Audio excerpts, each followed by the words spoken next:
Hi everyone, मैं हूं आप सभी का अपना प्रशांत भैया और लेकर आ गया हूं रैपिड रिवीजन अगले चैप्टर का, जो कि है हेरिडिटी। एक ऐसा चैप्टर जो कि सिंपल तो है बट एग्जाम में क्वेश्चंस बड़े डिफिकल्ट पूछे जाते हैं। बट मैं इस चैप्टर को अगले 20 मिनट के अंदर पूरा का पूरा आपका रिवाइज करा दूंगा। और ये जो रैपिड रिवीजन की सीरीज है ना, ये तुम्हारे एग्जाम के लिए बहुत ज्यादा इंपॉर्टेंट होने वाली है। तो देखो, अगर तुम इस चैप्टर को डिटेल में पढ़ना है, 1-1.5 घंटे के अंदर डिटेल में पढ़ा रखा है। न्यूमेरिकल्स भी करा रखे हैं, हाँ इस चैप्टर में न्यूमेरिकल भी है, वो भी करा रखे हैं मैंने, तो उसको देख लेना। बट इसके अंदर शॉर्ट के अंदर अपन फटाफट से रिवीजन करेंगे। तो नोटबुक पेन लेकर बैठो, नोट्स आपको मिलेंगे डिस्क्रिप्शन के अंदर। सबसे पहले समझते हैं हेरिडिटी है क्या, डेफिनेशन क्या है। तो देखो, हेरिडिटी बड़ी सिंपल चीज है। क्या? The process of passing down the traits and characteristics from one generation to another. यानी एक जनरेशन से जब दूसरी जनरेशन में अपने फीचर्स जाते हैं, ट्रेड्स जाते हैं। ट्रेड्स क्या होते हैं, ये शब्द बार बार सुनने को मिलेगा। ट्रेड्स का मतलब होता है फीचर्स। क्या फीचर्स? कि आंखों का कलर क्या है, बाल कैसे हैं, ये सारे होते हैं आपके फीचर्स जो कि एक जनरेशन से दूसरे में जाते हैं। उस पूरे प्रोसेस को अपन बोलते हैं हेरिडिटी। अब देखो, हेरिडिटी जब अपन पढ़ते हैं ना, तो एक और टर्म आती है जिसका नाम है वेरिएशन। ये जो वेरिएशन है ना, ये अपन रिप्रोडक्शन वाले चैप्टर में भी पढ़ रहे थे, याद आ रहा है? वेरिएशन क्या होता था? जब भी सेक्सुअल रिप्रोडक्शन होता है, स्पेशली जब सेक्सुअल रिप्रोडक्शन होता है, उसके दौरान ना कुछ चेंजेस आ जाते हैं, है ना। जैसे कि आपके शायद पापा की आंखें ब्राउन होंगी बट आपकी आंखें ब्लैक है। क्या हुआ? कुछ चेंजेस आ गए। तो ये जो चेंजेस होते हैं ना, इन्हीं को अपन क्या बोलते हैं? वेरिएशन। जो डिफरेंसेस आते हैं उनको अपन बोलते हैं वेरिएशन। अब सवाल पेपर के अंदर बार बार पूछा जाता है कि वेरिएशन इंपॉर्टेंट क्यों है। आखिर ये जो वेरिएशन है ना, ये इंपॉर्टेंट इसलिए है क्योंकि दो रीजन है। सबसे पहला रीजन देखो, variation help organism to adapt. यानी जैसे जैसे एनवायरनमेंट बदल रहा है उसके अकॉर्डिंग हमें भी तो बदलना पड़ेगा। कैसे बदलेंगे? वेरिएशंस की मदद से। अगला क्या है? It drives the evolution of new species. यानी जो नई स्पीशीज है उनका एवोल्यूशन हो, उसमें भी मदद करता है वेरिएशन। तो 2 पॉइंट इंपॉर्टेंट है इंपॉर्टेंस ऑफ वेरिएशन पे। अच्छा, एक बात तो तुम्हें पता ही होगी कि जो वेरिएशन होते हैं ना यार, ये एसेक्सुअल रिप्रोडक्शन के अंदर उतने नहीं आते, क्योंकि एसेक्सुअल रिप्रोडक्शन के अंदर तो क्या होता है? डीएनए की कॉपी होती है तो थोड़े बहुत चेंजेस आते हैं। बट सेक्सुअल रिप्रोडक्शन के अंदर बहुत सारे वेरिएशंस देखने को मिलते हैं। क्यों? क्योंकि एक तरफ से फादर की तरफ से आता है और मदर की तरफ से आता है, दोनों कंबाइन होते हैं, तो बहुत सारे चेंजेस देखने को मिलते हैं। इस वजह से सेक्सुअल रिप्रोडक्शन के अंदर ज्यादा वेरिएशन आपको देखने को मिलते हैं। अच्छा, ये जो टर्म है ना जेनेटिक्स, ये पता है किसने दिया था? एक साइंटिस्ट थे। साइंटिस्ट का नाम क्या था? William Bateson. बैट्समैन नहीं है, एग्जाम के अंदर बैट्समैन लिखे हो नहीं, विलियम बैटसन थे जिन्होंने बोला था। जेनेटिक्स की जो टर्म थी उन्होंने दी थी। बट कंट्रोवर्शियल एक बड़ी अच्छी चीज हो गई कि हुआ क्या कि इनको फादर ऑफ जेनेटिक्स नहीं बोलते। फादर ऑफ जेनेटिक्स बोलते हैं किसको? जॉनन मेंडल को। मेंडल साहब जी जो हैं उनको अपन फादर ऑफ जेनेटिक्स बोलते हैं, बट नाम किसी और ने दिया था। भाई थोड़ा बहुत भेदभाव चल रहा है बट ठीक है भाई, हमें क्या, है ना। अब आगे बढ़ते हैं। अब कुछ इंपॉर्टेंट टर्म्स डेफिनेशन के बारे में समझो। पहले समझते हैं कि ट्रेड्स कितने टाइप के होते हैं। ट्रेड्स बताए ना मैंने, कैरेक्टरिस्टिक्स, फीचर। तो बेसिकली वो दो टाइप के होते हैं। पहला टाइप क्या है? एक्वायर्ड ट्रेट, और दूसरा है इनहेरिटेड ट्रेट। अच्छा, एक्वायर्ड ट्रेट और इनहेरिटेड ट्रेट का जो डिफरेंस आपको स्क्रीन पे दिख रहा है ना, बड़ा इंपॉर्टेंट है, बार बार पूछा जाता है। एक्वायर्ड ट्रेट क्या है? वो ट्रेड्स जो कि हम एक्वायर करते हैं हमारी जिंदगी के दौरान। जैसे इमेजिन करो, आप तुम्हारे प्रशांत मैंने बॉडी बॉडी बना ली है ना, एब्स वैप्स बना लिए, तो वो क्या है? मेरा एक्वायर्ड ट्रेट। अब इमेजिन करो कल को मेरा एक नन्ना मुन्ना बच्चा हुआ, तो क्या उसकी भी बॉडी होगी? नहीं यार, ऐसे थोड़ी ना है उसकी बॉडी होगी, है ना। ऐसा जरूरी थोड़ी ना कि उसके सिक्स पैक्स एब्स होंगे, नहीं भाई ऐसा नहीं हो सकता। यानी जो ट्रेड मैंने अपने अंदर एक्वायर करे अपने लिविंग के दौरान, उसको अपन बोलते हैं एक्वायर्ड ट्रेड। ठीक है, और ये एक जनरेशन से दूसरी जनरेशन ट्रैवल नहीं हो सकते। जबकि जो इनहेरिटेड ट्रेट होते हैं वो क्या होते हैं? जिसकी मेरी आंखों का कलर जो है वो थोड़ा ब्लैक है। क्यों है? क्योंकि पेरेंट्स की आंखों का कलर ब्लैक है। मेरे बाल ब्लैक हैं, क्यों? पेरेंट्स के बालों का कलर ब्लैक है। उन ट्रेड्स को अपन बोलते हैं इनहेरिटेड। तो याद रखना, ये नेक्स्ट जनरेशन में पास हो सकते हैं, जबकि ये वाले पास नहीं हो सकते। ठीक है, ये बड़ा इंपॉर्टेंट है। अच्छा, जो प्रोजेनी शब्द है ना, इसका मतलब होता है नेक्स्ट जनरेशन। ठीक है, उसके अलावा do not lead to evolution. Evolution नहीं होता इन ट्रेड्स की मदद से, बट इसकी ट्रेड्स की मदद से एवोल्यूशन होता है। एग्जांपल दे ही रखे है ना, एग्जांपल दे रखे हैं। इमेजिन करो मेरा हाथ कट जाए, है क्या सोच रहे हो भाई? ऐसा सोचो मत, मतलब मेरा अगर हाथ कट जाए गलती से, है ना कटे, बट अगर कट जाए तो क्या जो यंगर जनरेशन होगी मेरी, क्या उनके भी हाथ कटे हुए आएंगे क्या? नहीं भाई, ऐसा थोड़ी ना है। तो जो मेरा हाथ कटा है वो एक टाइप का एक्वायर्ड ट्रेट है। आगे बढ़ते हैं, कुछ और इंपॉर्टेंट टर्म्स के बारे में समझते हैं, जो कि डीएनए। अरे डीएनए भैया 9 से पढ़ते आ रहे हैं, बट 9 में भैया पढ़ाई कहां करी थी, तो मैं बता देता हूं। देखो, याद आ रहा है सेल? हाँ भैया याद है। न्यूक्लियस आ रहा है? हाँ भैया याद है। न्यूक्लियस के अंदर थ्रेड लाइक स्ट्रक्चर? हाँ भैया याद है। क्या बोलते थे? DNA deoxyribonucleic acid. बहुत बढ़िया यार। इसके अंदर सारा का सारा जेनेटिक आपका मटेरियल होता है। जो भी चीजों को आपके यंगर वंश के अंदर जो चीजें ट्रांसफर होंगी ना, जेनेटिक मटेरियल, वो सारा इसके अंदर होता है। दो टर्म्स होती हैं, एक होता है क्रोमेटिन और एक होता है क्रोमोसोम। अब देखो इसके अंदर बच्चे कंफ्यूज होते हैं। क्रोमेटिन क्या होता है बेटा, ध्यान से पढ़ना। क्रोमेटिन होता है mixture of DNA and protein, यानी न्यूक्लियस के अंदर जो डीएनए पड़ा हुआ है ना, उसके साथ साथ बहुत सारा प्रोटीन है, वो जो पूरा मिक्सचर है उसको अपन क्रोमेटिन बोलते हैं। बट क्रोमोसोम क्या होता है, डीएनए ना एक शेप ले लेता है। कैसी शेप ले लेता है, कुछ इस प्रकार की ऐसी एक शेप ले लेता है डीएनए, है ना। तो ये वाली शेप में जब डीएनए आपका आ जाता है ना, तो वो क्या बोलते हैं, उसको क्रोमोसोम बोलते हैं। तो याद रखना, क्रोमोसोम क्या होता है, एक प्रकार का DNA molecule consist of part of all genetic material. जितने भी जेनेटिक मटेरियल है उस पूरे हम टर्म को क्या बोलते हैं, क्रोमोसोम। यहां तक क्लियर है, चलिए आगे बढ़ते हैं। अब बात करते हैं जीन की। भैया ये वो वाली जीन्स नहीं है जो कि तुम पहन रहे हो, जीन है। जीन क्या है, देखो डीएनए, डीएनए का वो छोटा सा पार्ट, डीएनए का वो पार्ट जिसके अंदर जेनेटिक इंफॉर्मेशन है बहुत सारी, उसको अपन बोलते हैं जीन। तो जीन क्या होता है, segment of DNA that is basic unit of heredity and passed from parent to child. यानी पेरेंट से जो चाइल्ड में सारी इंफॉर्मेशन जा रही है ना, कि बाल का कलर क्या होगा, आंख का कलर क्या होगा, वो किसकी मदद से जाएगी, जीन की मदद से। तो जीन होता है basic unit of heredity. MCQ का सवाल आएगा पेपर के अंदर, याद रखेंगे। चलिए बेटा यहां तक की चीजें डन हो गई, आगे बढ़ जाते हैं। अब बात करते हैं एक और नई टर्म। कितनी टर्म है भैया, अरे थोड़ी बहुत टर्म है, पढ़ लो। अलील, अलील क्या होते हैं, देखो बेटा अलील क्या होते हैं, पेयर ऑफ जीन्स, है ना। यानी देखो जीन्स जो होते हैं ना, वो बहुत सारे कैरेक्टरिस्टिक्स के बारे में बात करते हैं। वो बता रहे हैं कि आंखों का कलर क्या होगा, बालों का क्या होगा। बट अलील जो होते हैं ना, वो वाले जीन्स होते हैं जो कि सिर्फ एक कैरेक्टर के बारे में बात कर रहे हैं। यानी मान लो अलील है, एक अलील बता रहा है तुम्हारी आंखों का कलर क्या होगा, एक अलील बता रहा है तुम्हारे बालों का कलर क्या होगा। तो अलील क्या होते हैं, pair of genes that occupy specific location on particular chromosome and control the same trait. यानी एक फीचर के बारे में बात करते हैं, उनको अपन बोलते हैं अलील। समझ में आ गया ना डिफरेंट, समझ आ गया, जीन अलग है अलील अलग है, कैसे, ठीक है। अलील एक फीचर के बारे में बात कर रहा है कि आंखों का कलर क्या होगा, इमेजिन कर लो, चलो, है ना। आगे बढ़ते हैं हम। अब आ जाते हैं, सेल के दो टाइप होते हैं, हैप्लॉइड और डेप्लॉइड। हैप्लॉइड क्या होता है, ये बेटा तुम्हारी तरह है हैप्लॉइड, जैसे कि है तुम हो जैसे हो सिंगल, वैसे ही ये भी है सिंगल। इसका क्या मतलब है, हैप्लॉइड सेल वो होते हैं जिसके अंदर सिंगल क्रोमोसोम है, क्रोमोसोम बेचारा अकेला है, तन्हाई में है, उसको पेयर नहीं मिला। बट डिप्लॉइड सेल के अंदर क्रोमोसोम हमेशा पेयर में होता है। आपकी बॉडी के जितने भी सेल है ना, उसमें सबके अंदर ना डिप्लॉइड ही होता है। बट एक ऐसा सेल है बॉडी का, कौन सा, आपका मेल के अंदर स्पर्म सेल, फीमेल के अंदर ओवम यानी एग सेल। जो रिप्रोड्यूसिंग वाले सेल होते हैं ना, ये हमेशा कैसे होते हैं, ये आपके होते हैं हैप्लॉइड, यानी इनके अंदर सिंगल क्रोमोसोम होता है। बाकी सारे सेल के अंदर क्या होता है, डिप्लॉइड सेल अपने कहलाते हैं। ये डिफरेंस समझ गए, यहां तक सारी चीजें डन है, आगे बढ़ते हैं। अब पढ़ते हैं रूल ऑफ इनहेरिटेंस। इनहेरिटेंस यानी एक पेरेंट से नेक्स्ट जनरेशन में सारी चीजें ट्रांसफर होनी है, वो उसके रूल्स क्या हैं, कैसे ट्रांसफर होगा। रूल्स होते हैं ना, मैथ में भी रूल्स होते हैं, वैसे यहां पर भी रूल्स हैं। क्या रूल्स हैं, तीन नियम है। पहला नियम क्या है, पहला नियम बोलता है inheritance in human is influenced equally by paternal and maternal genes. यानी जीन्स मम्मी की तरफ से भी आएंगे, पापा की तरफ से भी आएंगे, और दोनों का जो इन्फ्लुएंस होगा बराबर होगा, दोनों तरफ से जीन्स आएंगे। अगली कैटेगरी देखते हैं, अगला स्टेप क्या है, traits in the children follow Mendel rule of inheritance. Mendel के तीन नियम को फॉलो करता है, कौन से, वो हम आगे बात करेंगे।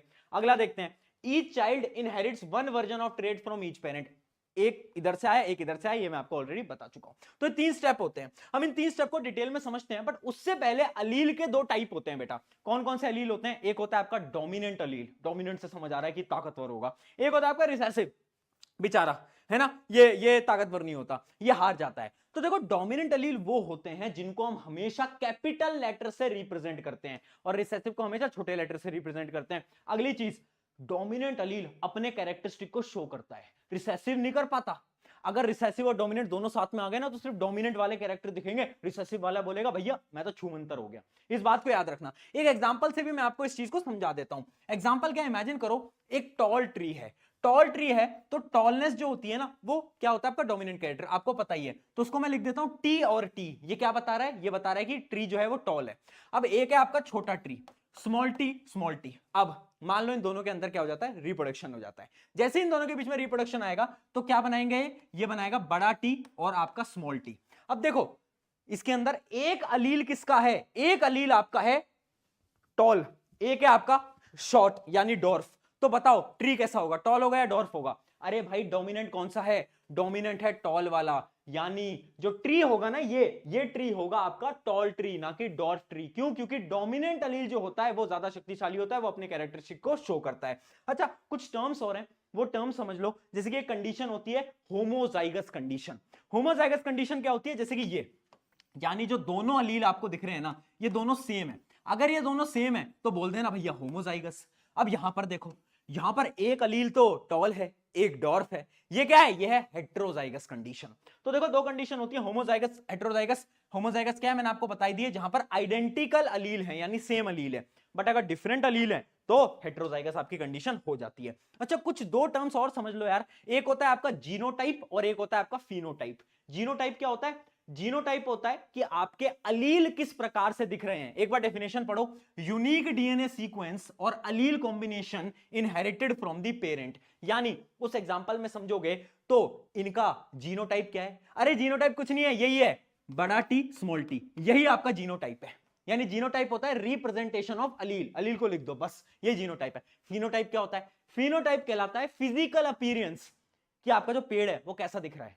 कैसा दिखेगा इस केस में, टॉल दिखेगा। तो इसका फिनोटाइप क्या होगा बेटा, इसका फिनोटाइप होगा टॉल। ये बात समझ में आ गई ना, जीनोटाइप, फिनोटाइप, होमोजाइगस, हेटेरोजाइगस सब क्लियर है। वाह यार भैया मजा आ रहा है, 10 मिनट के अंदर इतनी सारी चीजें हो गई। चल चल आगे बढ़ फटाफट से, समय कम है। अब मेंडल जी के एक्सपेरिमेंट पे बढ़ते हैं। मेंडल जी फ्री बैठे थे, उन्होंने देखा एक प्लांट जो कि होता है पी का प्लांट, उसका साइंटिफिक नेम क्या होता है, उसका साइंटिफिक नेम याद रखना, पाइसम सटायम।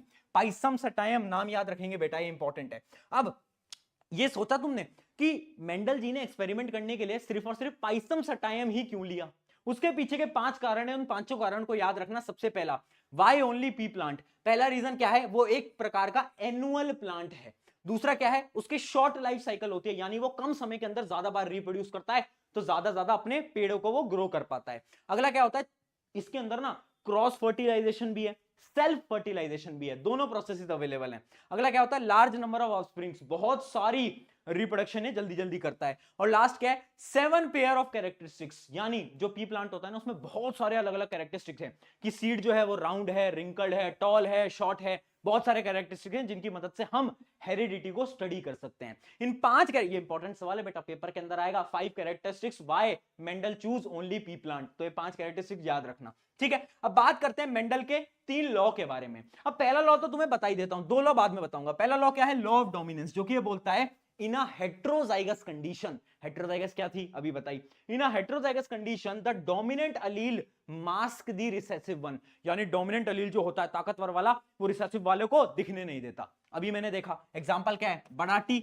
स्मॉल टी, कैसा दिखेगा, टॉल दिखेगा, तो जो रिसेसिव वाला है वो नहीं दिख पाता। बाकी के जो 2 लॉ हैं ये मैं आगे बताऊंगा आपको। अब पढ़ते हैं सबसे पहले मेंडल का पहला एक्सपेरिमेंट, जो कि था आपका मोनोहाइब्रिड क्रॉस। मोनोहाइब्रिड का क्या मतलब होता है, हम एक कैरेक्टर के ऊपर स्टडी करेंगे। बेटा मोनो का मतलब होता है सिंगल, है ना, सिंगल, यानी हम एक कैरेक्टर के बारे में इसके ऊपर स्टडी करेंगे। अब क्या कैरेक्टर के बारे में स्टडी करेंगे देखते हैं, चलिए आ जाओ। हम क्या कर रहे हैं, हम एक ट्री ले रहे हैं, एक हमने लिया प्योर टॉल ट्री, एक हमने लिया क्या, प्योर शॉर्ट ट्री, और उनको मैंने लिख लिया कैसे, उनको मैंने लिख लिया T T, pure tall tree, pure short tree. अब मैं क्या कराऊंगा, इन दोनों को मैं रिप्रोड्यूस कराऊंगा, तो यहां से एक अलील आएगा, यहां से एक अलील आएगा टी, और यहां से एक अलील आएगा टी। तो जो F1 जनरेशन होगी, F1 जनरेशन यानी फर्स्ट जनरेशन जो होगी वो इस प्रकार से होगी। तो F1 जनरेशन बेटा कैसी होगी, टॉल होगी, टॉल। अब क्या करा मेंडल साहब ने, मेंडल साहब ने इसी का ही सेल्फ पॉलिनेशन करा दिया, यानी इसको खुद से रिप्रोड्यूस करा दिया। खुद से रिप्रोड्यूस कैसे कराएगा, इसको मल्टीप्लाई कर दो सेम से, है ना, खुद से रिप्रोड्यूस करा दिया। अब तुम खुद बताओ कौन कौन सी पॉसिबिलिटी बनेगी, कुछ नहीं करना है बेटा, बेसिक मल्टीप्लिकेशन करना है। पहले इसको इससे मल्टीप्लाई करो, है ना, फिर इसको इससे मल्टीप्लाई करो, करो एक बार फटाफट। पहले इसको टीटी लिख दो, फिर इसको लिख दो क्या, ये लिख दो, फिर इसको इससे मल्टीप्लाई करो तो इसको लिख दो ये, फिर इसको इससे मल्टीप्लाई करो तो इसको लिख दो ये। तो 4 कंडीशन बन के आ गई।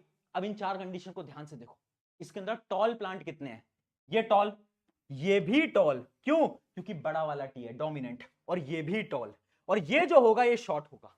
यानी मेंडल साहब ने ये बोला कि F1 जनरेशन के अंदर तो टॉल था, बट F2 जनरेशन के अंदर क्या हुआ, F2 जनरेशन के अंदर जो आपका फिनोटाइपिक रेशियो आया वो आया आपका 3:1, यानी 3 टॉल प्लांट और 1 डॉर्फ प्लांट। और अगर कोई जीनोटाइपिक रेशियो पूछ ले तो जीनोटाइपिक रेशियो क्या है, 1:2:1। ये आप देख भी सकते हो, 1 रेशियो, ये 2 एक जैसे हैं, 2 रेशियो और 1। 1:2:1 होगा आपका क्या, वो हो जाएगा आपका जीनोटाइपिक रेशियो फिनोटाइपिक रेशियो। सवाल 101% आएगा जीनोटाइपिक फिनोटाइपिक पे, याद रखना। आगे बढ़ते हैं, ये हो गया अपना क्या, मोनोहाइब्रिड क्रॉस। अब बात करते हैं डाई हाइब्रिड क्रॉस के बारे में।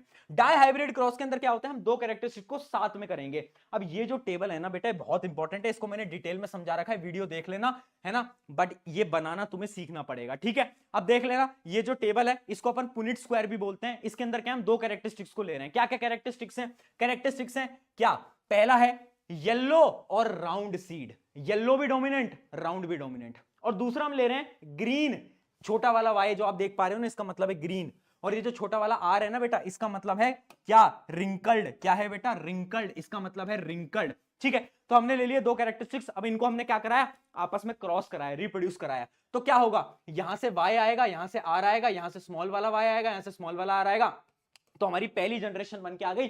F1 जनरेशन कैसी दिखेगी, येलो और राउंड, येलो और राउंड, ठीक है। अब मैं क्या कराऊंगा, इसका क्रॉस करा दूंगा। अब मैं जब क्रॉस कराऊंगा तो ये वाली जो टेबल है ना बेटा, ये बड़ी इंपॉर्टेंट है। यहां पर आप देख सकते हो 16 आउटकम आएंगे, 16 अलग अलग कंडीशन बनेगी। ये टेबल कैसे बनती है, बस आप इतना समझ लेना, बड़ा सिंपल सा प्रोसेस है, आपको कुछ नहीं करना है, बस इसको मल्टीप्लाई करना है। यानी ये था, इसको इसी से ही क्या करो, आप मल्टीप्लाई कर दो, मल्टीप्लाई कर दो, है ना। जब आप इसको मल्टीप्लाई करोगे तो क्या करना है आपको, कुछ भी नहीं करना है, आप बस एक टेबल बना देना जिसके अंदर आप लिख देना जैसे y और r, सबसे पहले उसको लिख दो यहां पर, y और r इस जगह पर लिख दो, ठीक है। उसके बाद आप क्या करो, उसके बाद इस छोटे वाले y को इस वाले r से मल्टीप्लाई करो, वो यहां पर लिख दो। उसके बाद बड़े वाले y को छोटे वाले r से मल्टीप्लाई करो, यहां लिख दो। फिर उस छोटे वाले y को छोटे वाले r से मल्टीप्लाई करो, यहां लिख दो। और सेम चीज आप क्या करो, यहां पर लिख दो। अब आपने टेबल बना दी, ऊपर वाली नीचे वाली। अब इन दोनों को बस कुछ नहीं करना, मल्टीप्लाई करते हुए चलना है। इन दोनों को मल्टीप्लाई करा, यहां लिखा, इनको और इनको मल्टीप्लाई करा यहां, इनको और इनको करा यहां। मुझे पता है अभी मुश्किल लग रही है, बट इसको एक बार डिटेल वाली वीडियो में समझ लेना। ये आपकी पूरी की पूरी टेबल बन के आती है। और इसका जो फिनोटाइपिक रेशियो है वो बड़ा इंपॉर्टेंट है। फिनोटाइपिक रेशियो आता है, याद कर लेना, 9:3:3:1। मुझे पता है बहुत बड़ा है, बट इंपॉर्टेंट है, ठीक है। ये इंपॉर्टेंट रेशियो है जिसके अंदर 9 प्लांट आपके बने येलो और राउंड, 3 प्लांट आपके बने ग्रीन और राउंड, 3 प्लांट आपके बने येलो और रिंकल्ड, और एक प्लांट बना आपका ग्रीन और रिंकल्ड, ठीक है। तो 9:3:3:1 ये जो होता है, ये किसका होता है, ये आपका होता है, याद रखेंगे किसका, डाई हाइब्रिड क्रॉस का। अब लास्ट टॉपिक पे बढ़ने से पहले ना वापस से आते हैं। मैंने आपको बताया था ना कि 3 लॉ थे। पहला लॉ तो मैंने आपको बता ही दिया था, क्या था, लॉ ऑफ डोमिनेंस। उसके बारे में तो मैं आपको एक्सप्लेन कर चुका हूं। अब बढ़ते हैं दूसरे लॉ के बारे में, जो अपना सेकंड लॉ है ना, उसका नाम है लॉ ऑफ सेग्रीगेशन। अब इसके नाम से तुम्हें क्या समझ आ रहा है, सेग्रीगेशन का मतलब है टूट जाना, बदल जाना, है ना। सेग्रीगेट यानी डिवाइड हो जाना। अब इस लॉ को पढ़ते हैं, फिर मैं आपको समझाता हूं। ये लॉ ये बोलता है, traits have two allele that separate during gamete formation, one from each parent combines during fertilisation. भैया क्या है इसका मतलब, समझ नहीं आ पाया, मैं समझा देता हूं, रुको। अभी मैंने आपको बताया था, जब मैं मोनोहाइब्रिड क्रॉस आपको बता रहा था, तो उसके अंदर क्या हुआ था, पहली जनरेशन के अंदर पहला प्लांट था बड़ा टी बड़ा टी, एक था छोटा टी छोटा टी।